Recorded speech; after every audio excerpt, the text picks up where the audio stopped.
Hi, everyone. This is Nick Orlando with the Nick Alonzo Real Estate Group, and we have another episode of the Nick Alonzo Podcast. And I'm here today with a great friend, Marissa, who's the Senior Transaction Coordinator for Realty One Group Complete. And today, we're going to be talking about disclosures.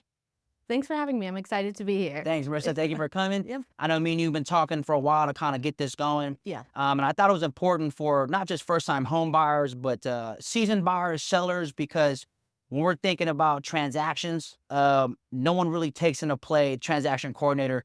And I think it's important that you guys are a big component of that transaction, you know? And so what I want to do is just kind of tell the audience, you being a senior transaction coordinator for those people, what is a transaction coordinator? So a transaction coordinator is just somebody who pretty much helps you with the paperwork of your file to make sure that you're compliant with the DRE and your brokerage, because those can be two different requirements. Like the DRE is pretty much the basic, like this is what you have to have, and then your broker can add more things on top of that as far as disclosures or different forms that you need for the file. And I don't know if a lot of people know this, but disclosures are updated twice a year, every year. So the forms are always updated in June or July, and then again in December. So like you're constantly having to keep up with the new forms that are being output. Okay, I'll have to go off topic. So it's kind of hearing what you just said right there, because it kind of just popped in my mind. You have to add more as a broker. So is it important that when you're doing a transaction within your brokerage, because a lot of people will kind of go outside the brokerage? Yes. That seems to kind of be the case for most people. It seems like what you just said now, it's better for them to use the inside Right. transaction coordinator. That's how I see it, is like Okay. it's a big benefit if you use a transaction coordinator that's super familiar with your brokerage. Just because if you have a TC that's working with like 5 different brokers, they're going to have like 5 different requirements. So just to be like really dialed in your file, like I think it's smart to just work with some all in-house. But obviously I'm going to push that, like Right. I'm an in-house Of TC. course, right? Represent So, Realty One Group yeah, Complete. exactly. And when you're doing this, and I know you do a lot of different ones. We'll kind of maybe ask a little bit of some ones that are not common, but when you're doing, and we're gonna refer to you as a TC moving forward. So I have to keep saying transaction coordinator. Yeah. The long thing on the long on the tongue there is, what are the most common transactions you're doing as a senior TC? Just traditional resale, like typical single family residence homes. That's what I see the most out of. I Okay. mean, some vacant land, some mobile home, but a lot of the time it's just the single family residence. Do you do with a lot of trust as well? Is that kind of come across? Yes. Okay. Now I feel like when I started 4 years ago, it wasn't so much, but now I feel like it's pretty much 50% of the time, like someone is part of a trust or some sort of entity. And I agree with that, because when I first started, Yeah. trust wasn't a big thing. Yeah. And I guess more people are, I don't want to say more savvy or more knowledgeable. Right. But trust is important because you're protecting your asset. Yes. And I think it helps with tax purposes. Absolutely. So I think that Absolutely. And kind of talking about that trust there, what are some big issues that you think buyers or sellers have a problem when they're trying to start that transaction? Are they not knowing where that trust is at? Yes. Okay. Like trying to get the certificate of trust pretty much is like a single page form just stating who can sign on behalf of the trust. Because a lot of times there's multiple trustees, but you only need one to sign on behalf of everyone. But sometimes it's not, that you need all 3 to sign. So just getting that paperwork up front so that you have the correct people signing throughout the entire transaction. Because we've had deals where we don't get the paperwork till the end, and we need like 3 more signers to sign. And so that holds back the closing. And we're going to talk about that. Yeah. But it's funny to me. So you're telling me the piece of paper that Yes. holds the trust, most people don't even know where that's at? Yes. Maybe they just don't have a hard time locating it, but because it's notarized, so they should have a copy. But I don't know, because sometimes it's like a successor trustee, so who had the trust paperwork might have passed or is not able to like locate it. Okay. Yeah.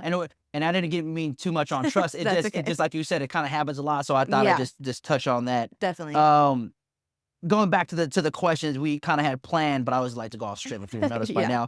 now. What is crucial for the first time home buyers? And I'm kind of just harping on that because I know first time home buyers just have a lot of questions. But what's crucial for them? Why is it crucial for them to have a transaction coordinator, do you think? I think to keep them on track with like contingency dates, or just when there is new information being provided, that they're given that right away and that they have time to review all the paperwork. Because there is a lot of documents and disclosures to go through, and it can be really confusing. Like, what does this mean? So I think just sitting down and taking the time to read everything, because it can be like confusing the way the forms are worded, but if you do just sit down and take the time, like it's very self-explanatory, but you have to just take the time. There's a lot of verbiage in there. So it's just like taking the time to slow down and get through everything. No, you're right, because 1,000 pieces of paper are coming right off the Yes. bat. Yeah. Not only that, you've got the disclosures coming in, and I've been in the game for a while, so I consider myself a seasoned agent. Mhm. But even now, I got to call someone like with your expertise, like, hey, Marissa, what does this mean? Or what piece of paperwork needs to be in file first? So, no, I totally agree with that. And then that kind of brings us into another segue is you're talking about the transaction, you're talking about disclosures. Mhm. For those that's listening, when do you get involved?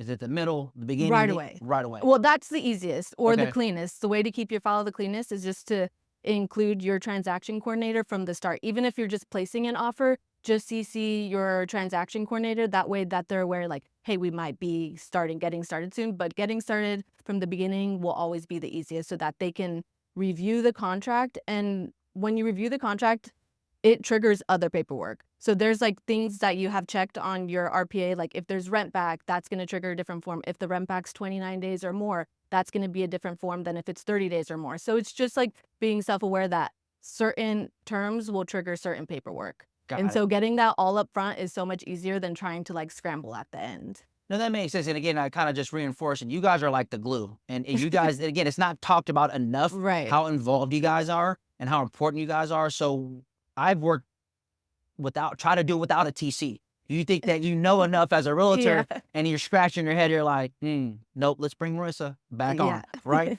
And for those that really don't understand is those buyers don't see those fees, right? They can go outside their real estate agent if they want, if they were doing a transaction, if they try to make an attempt of doing it themselves, they can definitely pay you. But it's most advantageous, I believe, to them to make sure that it's all in one group, and that fee the agent pays for that fee up front. I think a lot of people don't understand that. Yeah, most of the time it's the agent that's paying for the fee because it's helping the agent. Like this is helping the agent take it. I think that if you hire a TC, it allows you to have more time to go out and like sell yourself, get more deals, get more clients. Well, so you don't have to worry about like the tedious paperwork that if you're working with a TC, you'll feel comfortable that that part is taken care of for you. Now, it just popped in my head. Do you have to sometimes tell people that you're not an assistant?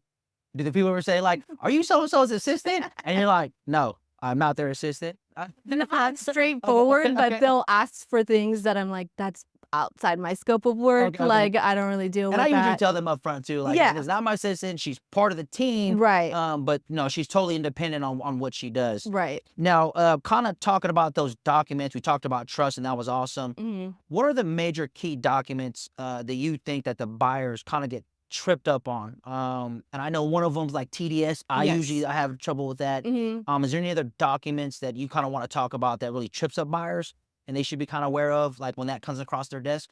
I think not really trips them up, but I think it's important to really sit down and fully review the TDS, which is like the transfer disclosure statement, and then the seller property questionnaire, which it has to do with just pretty much has anything been done to the property, what has been done, if it has been, when, what's like, we need details on it. And then the seller property questionnaire is more about like the outside of the property, like how is like your neighbors or like what kind of common areas are you sharing? Is the traffic super loud? Are there any like things like that would affect somebody's like living while they're there? Like it would affect them not wanting to buy the house. So I think just that and inspections. I know a lot of people like opt out of getting inspections, but I think it's super crucial to get them. No, absolutely right. You want to make sure. We just had the home inspector on here last week. Yeah. You want to see what you're buying, right? Yes. You also want to see what the seller's done. Yes. And I know you've mentioned quite a few different things on the TDS, the SPQ. You know, as my neighbor, a butthole, I got barking dogs. You know, and that's in your opinion, is that to release the liability on their end? Because I think a lot of buyers or even sellers, should I tell them this? Right. Absolutely, you should. I think over disclose. Like if you're a seller, you should over disclose. Put everything, even if it's like the smallest detail. It doesn't matter. 10 years ago, if it's on your mind, disclose it. Yep. Okay. Good to know on that. Now, we talked about like dates and management, right? It seems like that's a big problem.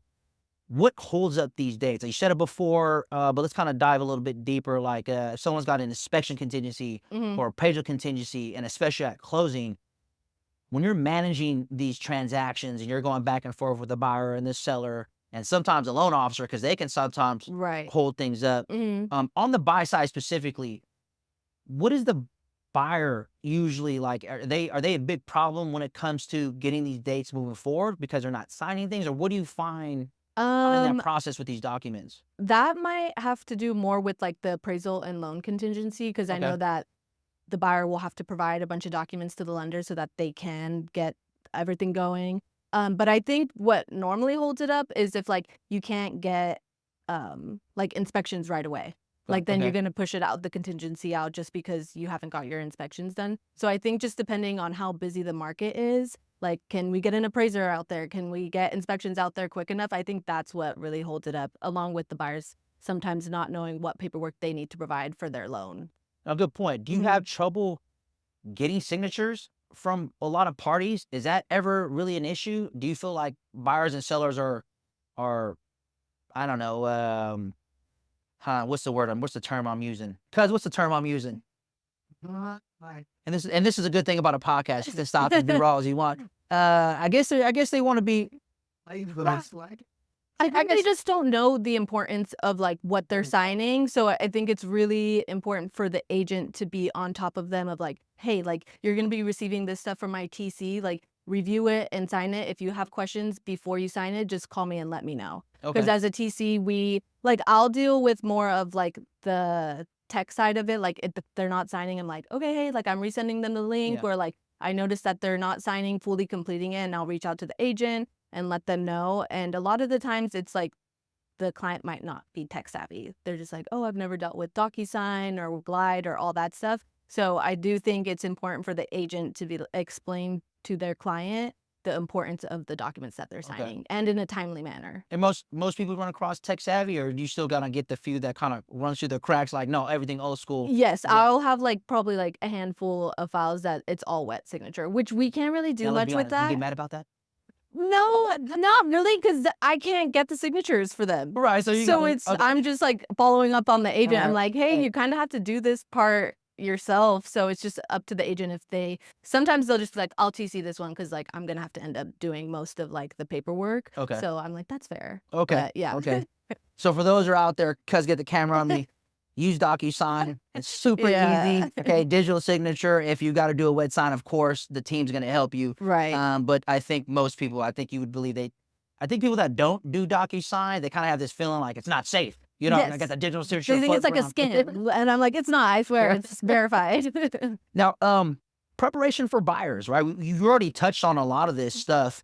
But what do you think agents should be telling their seller or their buyers? Like, what kind of documents should they kind of prep them, especially if they never went through the Mhm. process before? What are some documents like, hey, be prepared for this when this comes? Let's talk about that. Is there some documents in your mind? Do you think? Just the entire like disclosure packet, which is just pretty much what we've gone over, like the inspections, the TDS, the SPQ, and a couple other disclosures. But that, and then really nailing the hammer on like here are the key dates. Okay. Like this is the dates that we want to focus on. Like by here, by this date we want to be at this point in the transaction. By Yeah. this date, that way you can ensure that you close on the correct date. Because if everything keeps getting pushed out, then so will your close of escrow. Right. But I think people think that if you just get everything at the very end, you can still close on time, but it's like it will be a lot easier, I think, for all parties, title, lender, you yourself, if everything's done on the dates that are the contract has. And speaking on that, you talked about the closing process Mhm. and making sure those documents are done up front. And we're kind of getting ready to wrap up these last two questions here. That closing process, what are you kind of prepping for? Like, what are you getting ready to do? Like, what's the process in your mind? Like, okay, we got 7 days out before we close. Mhm. What is the typical things you're chasing down from either party that you feel that we should be aware of to make sure that we don't get to that point? It's usually like miscellaneous corrections that need to be made. Like forms, they're super tedious with like a certain date needs to be here. Like I think that they're not being filled out correctly. So that's what holds it up is like having to go back and get the corrections. Like I think just making sure that everything's being filled out correctly up front will save a lot of time in the end. And then also like at least for our process, we have tasks or like notifications put in place for each closing so that we audit the file a handful of times before closing comes. So we're going through the entire file multiple times. That way we can just ensure everything's being checked off. And that's important to know, to again go back to how important a TC is you're making sure we're aligned state-wise, law-wise, federal-wise, brokerage-wise. You're just fine Yes. coming, kind of scraping through and making sure that no one's missing anything. Yeah, pretty much with the DRE, which is like legal statewide, and then with your broker. So just making sure that, how I mentioned before, like certain forms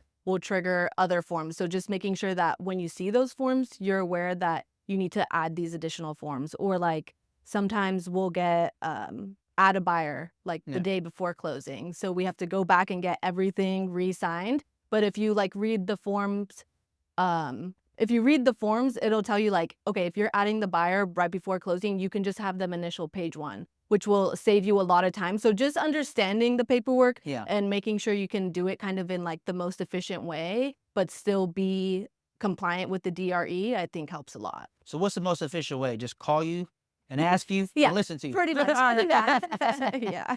Last question. I appreciate it. Disclosures, again, a huge thing. What kind of advice would you just kind of give to your buyers or sellers? You touched a lot on it, but any final advice you would just kind of give them real quick to say like, hey, just do these things, and you'll be okay. I mean, what kind of advice can you give them? I think just trying not to be super overwhelmed, even though that's probably going to happen anyways, but understanding that all this paperwork is normal and it's needed and it's to benefit you. Like all these disclosures are to help them make sure that they're aware of everything as possible. For like for most people, this is going to be the biggest purchase that they ever make. So I think just knowing that all this paperwork is here to help benefit them. Absolutely. So not to get like frustrated with how much is needed, because in the end, it'll really help them. If something were to go wrong or anything like that, they'll have all this documentation to help them. Awesome. Yeah. Marissa, fantastic advice. Thank you. For our viewers out there, again, this is Nick Alonzo, Marissa, Senior Transaction with Realty One Group Complete. Today, we talked about disclosures. Once again, hearing what Marissa has to say, don't be overwhelmed. Think about what's going on. She is there to assist us, a major glue, a major cog in the wheel of the big machine to get through the transaction, to ensure that our buyers and sellers get across the finish line. So again, Marissa, I appreciate you for being here, and it was just an awesome time. Yeah, thank you for having me. I enjoyed it. Awesome. Yep. Thank you. Very cool. Thank you.